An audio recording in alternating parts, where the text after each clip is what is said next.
yung ginagawa ko sa mga bote dito sa amin kapag mainit yung panahon.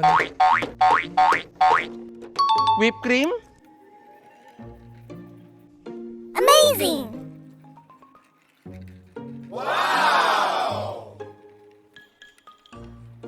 Pagkatapos natin malagyan ng whipped cream itong mga bote, maglalagay naman tayo ng sugar.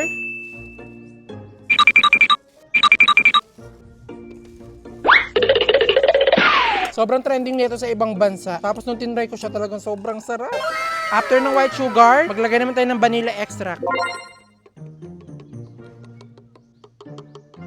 Tapos takpan na natin itong mga bote.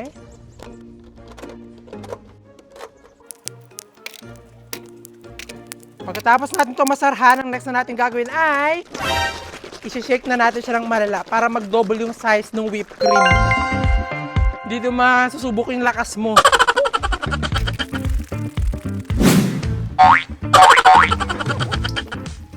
So dapat ganito yung maging itsura niya. Pag sinake-shake nyo siya sa bote, ayan, dapat ganyan siya. Talagang parang siyang foam. Tapos kapag ganyan na siya, ganyan natin itong mga bote.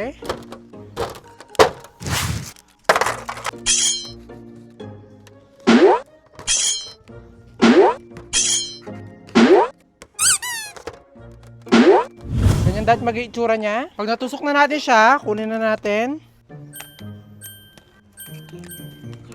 Tapos ilagay natin siya sa freezer. Tara.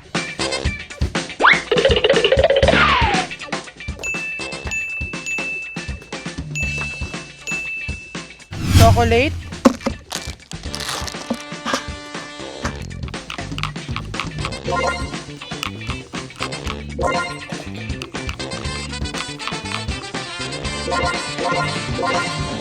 Yan na. Tunawin natin yung chocolate.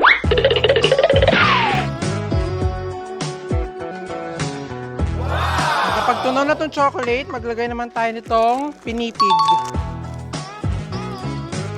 Amazing!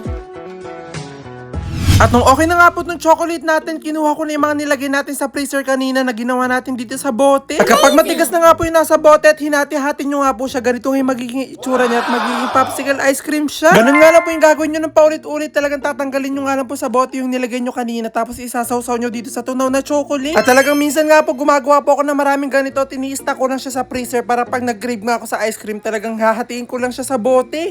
Na.